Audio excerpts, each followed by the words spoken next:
family, and you might even literally be able to sell someone a pin. I have used this very method to sell literally tens of thousands of dollars of my online course, The Psychology of Attraction, and today I'm releasing these secrets to you. In this video, I'm going to talk about 3 main sales methods, along with the core reason anyone buys anything and how they justify their purchase so that they're actually happy about the transaction. Before we get into the content, I just want to say that I've already used this method in this video, so if you're still watching, it's just proof that it works on you. But be careful, by the end of this video I might have convinced you to hand over your wallet. So the first method we're going to talk about is called the 4 P's of personal selling. The first P stands for promise. Promise is basically the hook, how you get consumers' attention. Movie trailers do a great job of this, and so do book titles. In the beginning of the video I stated, you could be the most persuasive person in your family. That's called the hook. That's the promise. Wouldn't it be wonderful to be that persuasive? When you sell someone to something, you need a promise. The second P stands for picture. Now, when you're selling something, you have to be creative. I want you to imagine being so confident that you could walk up to any girl you wanted to and effortlessly have a conversation that you have complete control of. No anxiety, no sweaty pits, no stuttering. You just have her in awe and her gorgeous eyes are on you the entire time. What I just did was paint a picture in your head. Now, this picture is actually something similar that I used to sell my dating course. If you want to check it out, there's a link in the description. In the beginning of this video, I said, you might be able to literally sell someone a pin. That's the picture that I painted for this video. People buy with emotion and potential, and that's very important. It's also something I'm going to talk about later in this video. Make the buy picture a fantasy in their head of what could happen with your product. It's very important, though, that the fantasy is realistic. Otherwise, you'll have a boatload of refunds and be out of business quicker than you can shake a stick at. The third P is proof. So after someone buys your product, what will happen? Did the picture you painted actually come true? Proof could be testimonials, a reference from an authority figure, or just word of mouth. Make sure that your product actually works and then boast about it. For example, on my course sales page, I show tons of emails from guys who have actually had success from the course, and some are even brave enough to do a video testimonial to verify that they're real people. In the beginning of this video, I said that I had used these methods to sell tens of thousands of dollars of my course, and that was the proof that this process worked. I also told you that I was already using them, and if you're still watching, it's because they worked on you. And you know what? I bet that hooked you, and you're still watching, aren't you? You can tell people all day long, but the second that you show them something, they'll stick around, especially if you trick them and they want to know how something works. Now, the last P stands for push, or also known as pitch.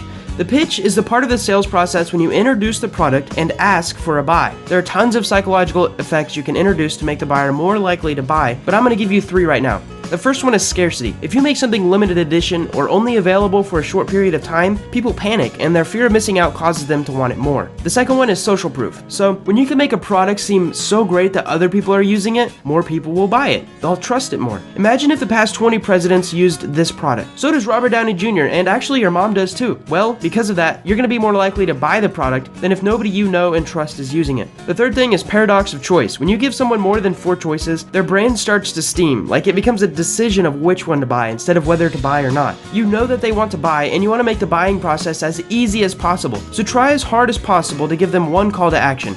And if not, give them 2 or 3, but never go over 3. Studies have proven this over and over, and your sales will decrease. So that was the 4 P's of personal selling. There's also another method called the 4 P's of marketing. And the 4 P's of marketing are a little older, but they're also more foundational. You should have these in the back of your mind whenever you're trying to sell something. The first P is product. Alright, do you think a 40-year-old man is going to want to buy high heels? Actually, never mind, don't answer that question. My point is, even if you have the best hair growth cream out there, some people either already have a head full of beautiful locks, or they just don't care about their bald spot. You can only sell to people who want or need your product. And you can't get mad at the 40-year-old guy who doesn't want high heels. Now, there is an advanced version of marketing where you can sell him high heels for his wife's birthday, but we'll talk about that later. The second P of marketing is called price. There are going to be people who just don't have $300 to spend on your product, and there are also going to be people who don't want to waste $3 on your product because they see it as something cheap. Picking price is very important, and I might do a whole nother video on this, so subscribe if you haven't already. The third P of marketing is placement. So where can someone get your product? Is it online? Is it in stores? This was more important before internet marketing and Shopify, because now you can literally buy a car and have it driven to your front door. But 20 years ago, if you needed shampoo, you had to go to the local superstore. This was just to make sure that when your customers made the decision to buy,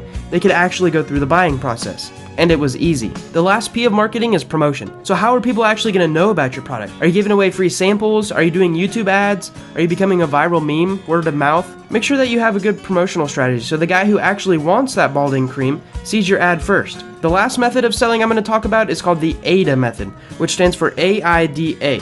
The AIDA method is a way to funnel just average consumers into being a customer who takes action. So the first letter stands for awareness. If you want to sell something, the first thing you need is attention. And you can get attention by buying Facebook ads, telling your friends, posting for YouTube videos, or just blogging. You have to get someone's attention first. The I stands for interest. To get interest, you need to be interesting. Make sure your marketing is focusing on the benefits people will receive once they own your product. Anyone can see your advertisement, but you want to make sure that their focus is on the advertisement. If I tell you, this dating course will help you with all of your relationships and walk you through getting, finding, and keeping any girl you like, that is not as interesting as this dating course has been approved by a team of psychologists and a marriage therapist so that the information is fundamentally sound and the tools provided will skyrocket your confidence so that you can talk to any girl you want to with absolutely no anxiety and have complete control of the entire conversation. That has many more buzzwords, and people are more likely to be interested. The D stands for desires. So, when most people try to sell something, they try to sell it logically. This monitor has 4K resolution with 144 Hz refresh rate and is 34 inches diagonally. No, that's not what most people buy from. You have to make them desire it. This monitor is simply breathtaking, top-of-the-line graphics that most people don't even own yet. When you watch an action movie, you will feel like you're actually in the jungle fighting off lions, or in New York City fighting off aliens yourself. You might even forget it's a movie. If you want to hook your computer up to this monitor, you'll be able to do 4 times as much work if you had a 1080p monitor. And just imagine what you could do if you could accomplish 4 times as many tasks throughout the day. See, we tied in some promises and pictures here and there to help the customer desire the product. We had their awareness with an ad, and then we had their interest because when we set up the ad, we targeted people who were in the market to buy a new monitor, and then we drove them home with a desire to buy this monitor. The last part of this formula is action. So after you've got their attention, interest, and really made them desire your product, you can introduce the offer. Remember our 3 tips that I gave you earlier from the 4 P's of selling hacks, scarcity, social proof, and the paradox of choice? Well, I'm going to give you 2 more tips to increase your call to action conversion rate. The first one is objection handling. So right before anyone buys anything, if you handle their rejections, their what if questions, then you can almost double or triple your sales instantly. Some people call this a frequently asked questions section, but make sure that you have common questions ready and the answers memorized. What if this product doesn't work? Well, tell them that there's a money back guarantee. What if I can't make YouTube videos because I think I sound weird? Well, with this program, we teach you how to hire other expert voiceover artists. What if I feel uncomfortable around girls? Well, my exposure therapy process will help you feel comfortable around girls without any painful experiences. The basic idea here is to make them feel smart for buying your product. Tip number 2 is anchoring. So anchoring is a really cool psychological marketing tactic that a lot of marketers use. Have you ever wanted to buy a course and it says, this premium body language course costs over $300,000 to make, and experts said they'd pay $997 for it, but you can get it today at a low price of $47? Well, the first number you heard was 300,000, which automatically makes your brain go, oh my goodness, this is a top-notch production quality body language course I've ever seen. Then the second number of $997 makes you think, wow, if experts pay that much and they already know most of the body language secrets, I wonder what I could get out of it. But I don't think I can do that because $997 is like half the price of my car. Then you get blown away by the super small number of $47. Hey, I can afford that. Heck, I spend that much money on coffee or eating out each month. I'll explain anchoring in another video simply because there's a lot more to it than this, but I just wanted you to understand how marketers do it in the sales process. One more thing before we end this video I want you to know is that people buy with emotion and they justify with logic. One of the most important things you need to remember when selling or writing copy is that people buy with emotion and they justify with logic. Oh my goodness, I need this otherwise I'll be lonely for the rest of my life, and it's only $47 and comes with a ton of bonuses.